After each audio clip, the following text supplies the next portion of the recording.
Kisah dibuka dengan memperlihatkan sebuah perahu yang terombang-ambing di tengah lautan. Di sana, kita akan bertemu dengan seorang pria bernama Jiang Yao. Setelah pensiun dari militer, Jiang bekerja sebagai nelayan bersama teman-teman satu tentaranya untuk menghidupi keluarganya. Adegan kemudian beralih ke 7 bulan kemudian, Jiang akhirnya pulang ke rumahnya. Namun betapa terkejutnya Jiang ketika mendapati restorannya digembok dan istrinya tidak ada. Seorang tetangga lalu memberitahu bahwa istrinya telah menjadi pecandu narkocos dan kini tinggal di bawah jembatan bersama para pengguna lainnya.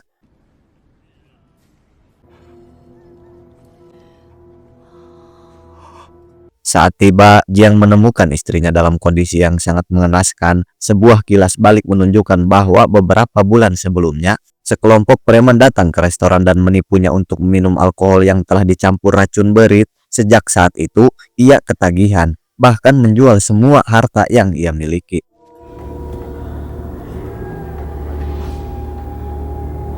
Suatu hari, saat sedang berada di bawah pengaruh obat, ia bahkan meninggalkan putrinya sendirian di jalan. Tragisnya, sang anak tertabrak truk dan meninggal. Kembali ke masa kini, sang istri yang dipenuhi rasa bersalah naik ke pagar pembatas dan berniat mengakhiri hidupnya. Jiang yang putus asa mengejarnya dan memohon agar ia mengurungkan niatnya.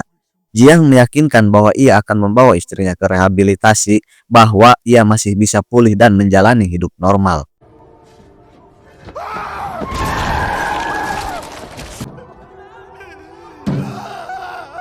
Adegan kemudian berpindah ke 2 tahun kemudian saat seorang polisi bernama Andu melakukan penggerebekan ke markas penyelundupan narkocos. Ia berhasil menyita banyak paket narkocos dan menangkap para pecandunya. Namun tiba-tiba seorang pria muncul dan hendak mengambil barang bukti tersebut. Ia menegaskan bahwa hanya 2 paket yang diperlukan sebagai barang bukti, karena seluruh kiriman itu milik Babang Mukun yang merupakan gembong narkocos terbesar di kota.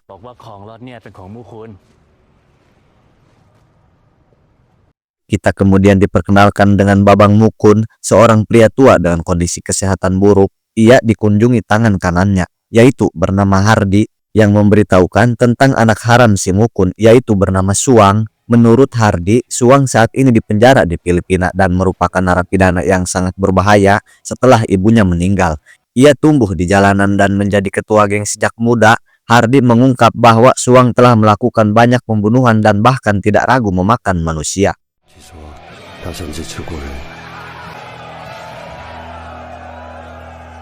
Meski mendengar kejahatan mengerikan anaknya, Mukun tetap tenang. Ia mengatakan bahwa hidupnya tidak akan lama lagi dan ia ingin menebus kesalahan masa lalunya. Ia lalu memerintahkan Hardi untuk membawa Suang kepadanya dengan cara apapun. Di adegan berikutnya, kita melihat Suang tidur tenang di sel penjaranya. Tak lama kemudian, beberapa penjaga masuk dan menyerangnya.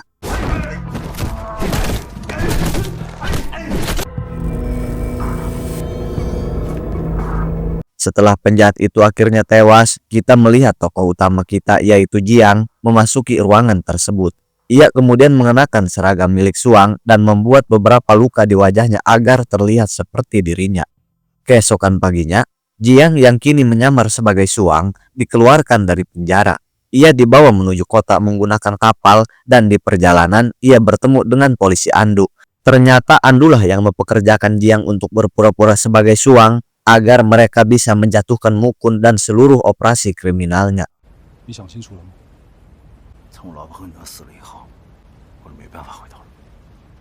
Jiang menerima misi itu demi membalas dendam atas apa yang terjadi pada istri dan putrinya. Kehidupan mereka hancur gara-gara narkocos. Maka dari itu, Andu memintanya untuk benar-benar mengambil peran sebagai Suang dan mendapatkan kepercayaan Mukun agar mereka bisa menghancurkan kerajaan narkocos. Kemudian kita melihat Mukun sedang rapat dengan mitra bisnis kepercayaannya, yaitu bernama Pei, yang juga merupakan seorang komisaris polisi. Mereka membicarakan Suang dan tampak bersemangat menyambut kepulangannya. Pada saat itu, Andu tiba di rumah tersebut dan terungkap bahwa ia adalah keponakan si Pei. Andu lalu bertemu dengan selingkuhan muda pamannya, yaitu bernama Nanci, yang memberitahunya bahwa para pria tua itu sedang rapat.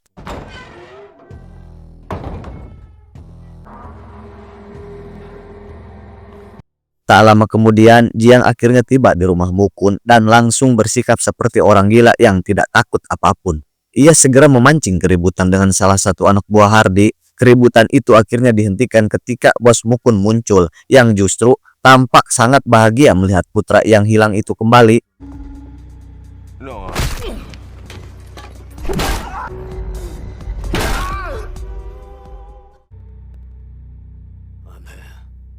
Meski demikian, Mukun tetap ingin memastikan identitasnya. Ia diam-diam mengambil sedikit sampel darah Jiang dan mengirimkannya untuk tes DNA. Malam harinya, Mukun mengadakan pesta besar untuk merayakan kembalinya Suang. Ia pun menerima hasil tes DNA palsu tersebut dan merasa lega karena laporan itu menyatakan bahwa Jiang benar-benar putranya.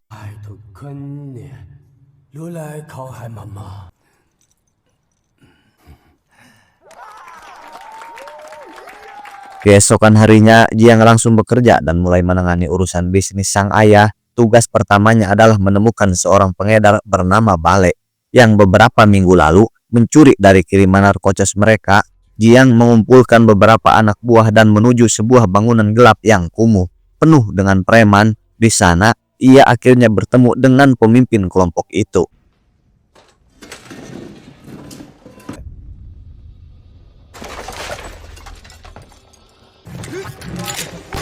Dengan kemampuan militernya, Jiang menghabisi mereka satu persatu tanpa kesulitan. Ia lalu menghajar Bale dengan brutal dan hampir menembaknya mati. Namun Bale menangis dan memohon agar nyawanya diampuni, mengatakan bahwa ia bersedia melakukan apapun untuk Jiang.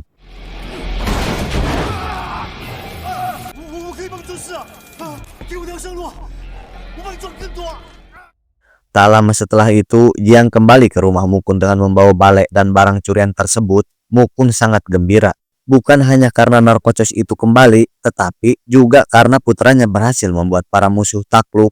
Ia pun akhirnya memberi Jiang kepercayaan penuh untuk mengurus urusan bisnisnya dan mengirimnya untuk memeriksa produksi narkotika lainnya.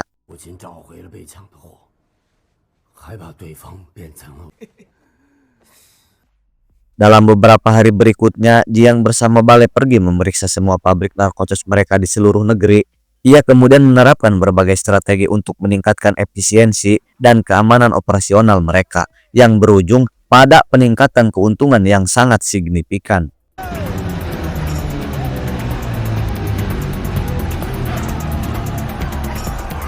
Beberapa hari kemudian, Jiang bertemu Andu dan menyerahkan lokasi seluruh pabrik serta rute pengiriman mereka. Namun sang perwira mengatakan bahwa informasi itu belum cukup. Ia menjelaskan bahwa Mukun memiliki sebuah brankas pribadi yang berisi sejumlah besar uang gelap serta data para pejabat yang ia sogok.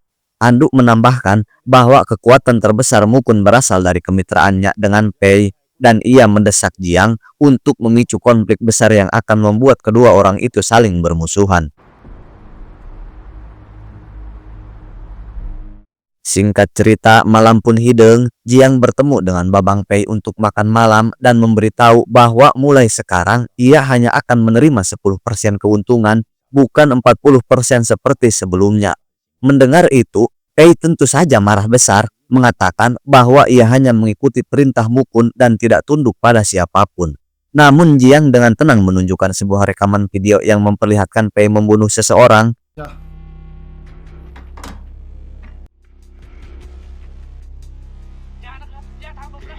Jiang mengancam akan menyebarkan video itu. Merasa terpojok, Pei memerintahkan anak buahnya menangkap Jiang dan mengurungnya di sel tahanan.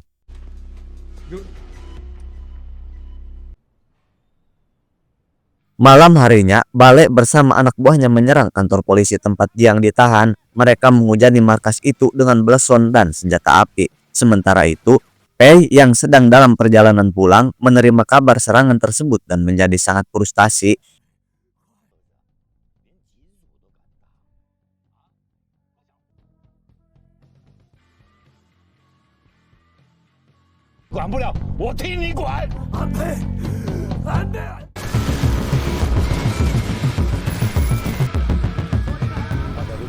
Dalam waktu bersamaan, mobil Pei terkena bom dan terlempar ke sisi jalan sebelum akhirnya jatuh ke sebuah saluran air.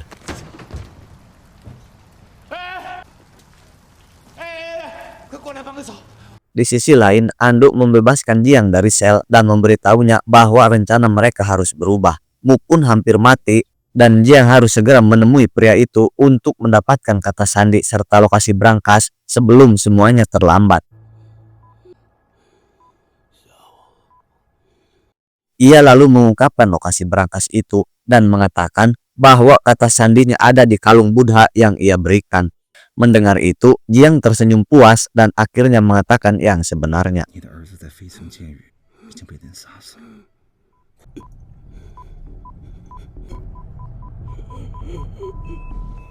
Jiang kemudian menuju ruang tamu dan mengumumkan bahwa Mukun telah meninggal. Pengacara segera membacakan wasiat Mukun yang menyatakan bahwa ketua berikutnya adalah Suang dan seluruh kekayaan Mukun akan diwariskan kepada putranya. Namun keputusan itu membuat Hardy murka sehingga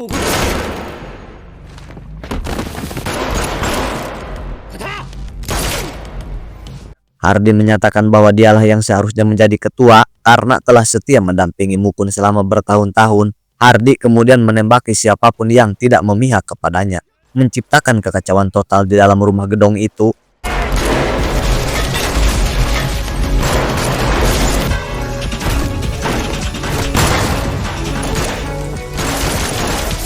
Tak lama kemudian pasukan Bale tiba dan langsung menyerang tim Hardy. Jiang, Anduk, dan Bale bekerja sama melawannya.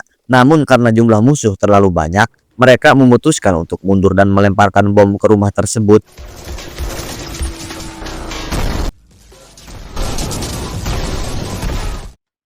Sementara anak buah Hardy banyak yang tewas, tetapi secara mengejutkan, si Hardy Horenganan masih hidup. Ia langsung menyerang Jiang, namun Anduk tiba tepat waktu, sehingga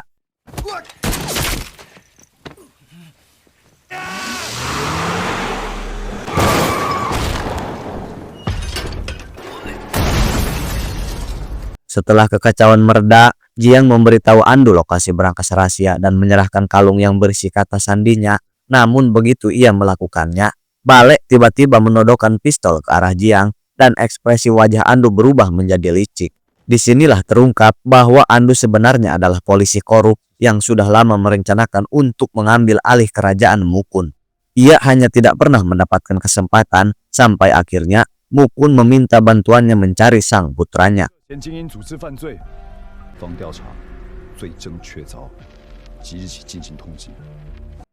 Anduk memilih Jiang untuk menjalankan misi tersebut karena Jiang adalah mantan tentara hebat yang keluarganya hancur karena narkocos. Segala rencana itu sudah ia susun jauh sebelumnya dan ternyata Bale juga merupakan kaki tangannya. Namun polisi korup itu tidak langsung membunuh Jiang karena ia masih membutuhkannya untuk misi selanjutnya.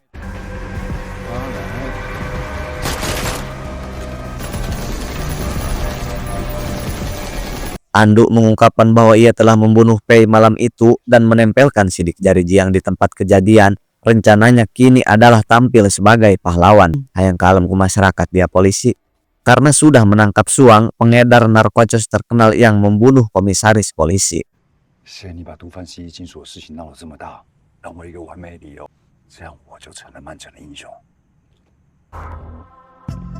Setelah menangkap Jiang, Anduk mengungkap seluruh operasi narkotika Mukun dalam konferensi pers dalam beberapa hari berikutnya. Ia menggunakan wewenangnya untuk melakukan operasi pembersihan besar-besaran di kota. Ia membakar seluruh pabrik produksi Mukun, bahkan membunuh banyak pekerja di dalamnya, padahal sebagian besar hanyalah orang miskin yang tidak berdaya.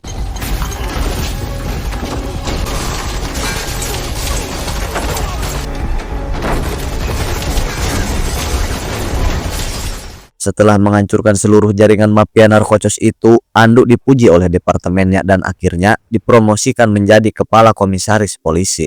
Namun tanpa sepengetahuan publik, ia memerintahkan Bale untuk menyembunyikan paket-paket narkotika agar ia bisa menjalankan bisnis gelapnya sendiri.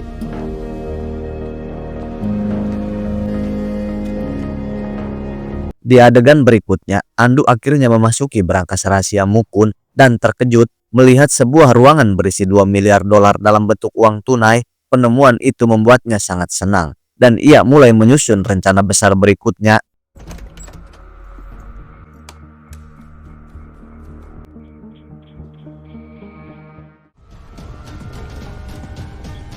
Beberapa hari kemudian, Andu mengadakan upacara peringatan untuk Bukun dan Pei di lokasi yang sama. Acara ini menarik perhatian media karena tidak ada yang tahu bahwa kedua pria tersebut dulunya adalah mitra bisnis. Ternyata, Andu mengundang seluruh rekan kejahatan mereka ke acara tersebut dengan niat meledakkan seluruh gedung dan membunuh semuanya sekaligus agar ia tak punya saingan dalam dunia kriminal. Singkat cerita, acaranya akhirnya dimulai dan Andu mengawasinya dari sebuah gedung dekat tempat berangkas disimpan. Ia juga membawa Jiang karena ia berniat menyalahkannya atas tragedi yang akan terjadi. Sementara di dalam acara, Nanci naik ke panggung dan menyapa para tamu. Ia lalu menarik tirai di belakangnya, memperlihatkan tumpukan besar narkotika serta foto-foto para korban yang hidupnya hancur karena kecanduan.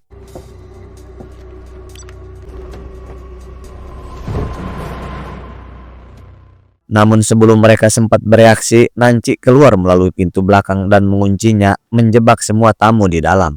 Ia kemudian bertemu dengan Bale dan keduanya saling berpelukan dengan emosional. Beberapa detik kemudian, Andu meledakkan bom yang ia pasang, membunuh seluruh orang yang terperangkap dalam aula tersebut.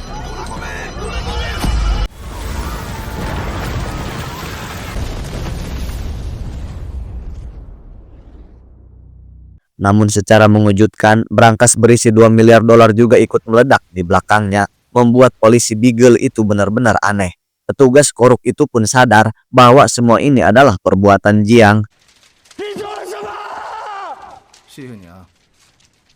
Lewat sebuah kilas balik, kita mengetahui bahwa Nanci adalah putri dari seorang komandan polisi jujur yang mendedikasikan hidupnya untuk memerangi narkotika.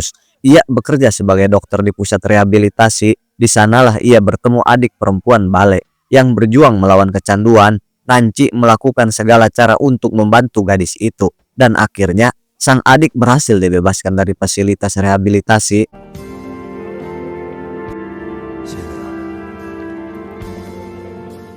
Namun kesembuhannya tidak berlangsung lama. Ia segera kambuh kembali dan akhirnya mengakhiri hidupnya sendiri. Di sisi lain, ayah Nanci juga dibunuh oleh geng Mukun karena sang komisaris dianggap terlalu banyak ikut campur dalam bisnis mereka.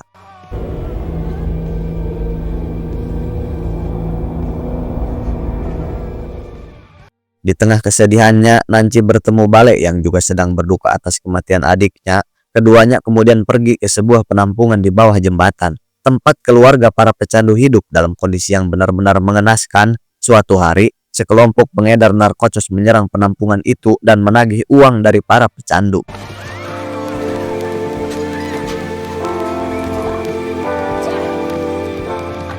Nanci dan Bale berusaha keras melawan, tetapi mereka kalah jumlah dan tidak berdaya. Ketika keadaan tampak tak ada harapan, Jiang muncul dan menyelamatkan mereka dengan menghajar para pengedar habis-habisan hingga penyerang itu kabur.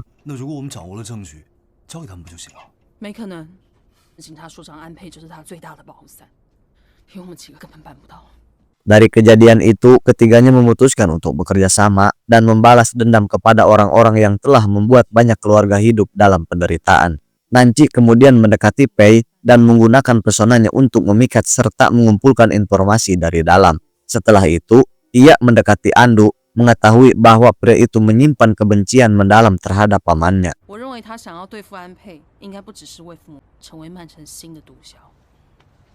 Sementara itu, Bale berpura-pura menjadi pengedar dan sengaja muncul saat salah satu penggerebekan yang dilakukan Andu. Jiang pun memasuki rencana itu ketika ia tahu bahwa Andu sedang mencari seseorang untuk menyamar sebagai suang.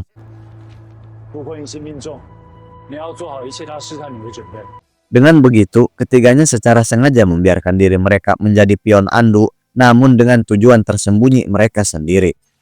Kembali ke masa kini, Andu tersenyum jahat mengapresiasi betapa berliannya rencana yang akhirnya membawanya pada kekuasaan, namun ia segera menyatakan bahwa tidak ada yang bisa menghalanginya untuk menjadi gembong narkotika berikutnya. Ia langsung memerintahkan anak buahnya untuk membunuh Bale dan Nanci.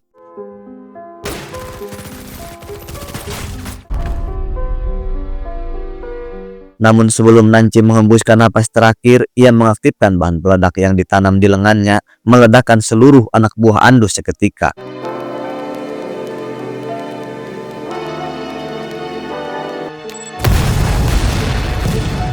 Di sisi lain, Andu yang sudah marah besar, ia kemudian menembak Jiang dan melemparkannya dari gedung. Setelah semuanya selesai, Andu mulai merayakan kemenangannya, namun ia terkejut ketika melihat sebuah kamera yang merekamnya dari kejauhan. Ternyata semua yang dilakukan Andu hari itu telah disiarkan secara langsung di televisi kota oleh teman Jiang.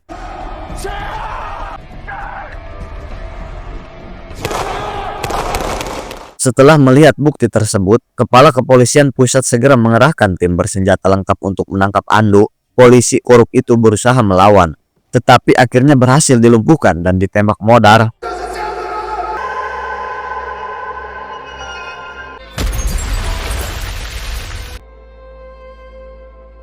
Singkat cerita, film kemudian ditutup dengan adegan pemerintah yang akhirnya menyadari kondisi menyedihkan orang-orang yang hidup di bawah jembatan dan mulai memberikan bantuan kepada mereka. Dan ending yang sangat menghanyutkan. Pesan moral yang bisa kita ambil dari film ini, ingat barudak, korupsi adalah akar dari banyak penderitaan. Andu, seorang polisi yang seharusnya melindungi masyarakat, justru menjadi aktor utama dalam memperkuat jaringan narkocos. Film ini menyoroti betapa berbahayanya ketika pemilik kekuasaan menyalahgunakan jabatannya. Dan sampai jumpa di video selanjutnya.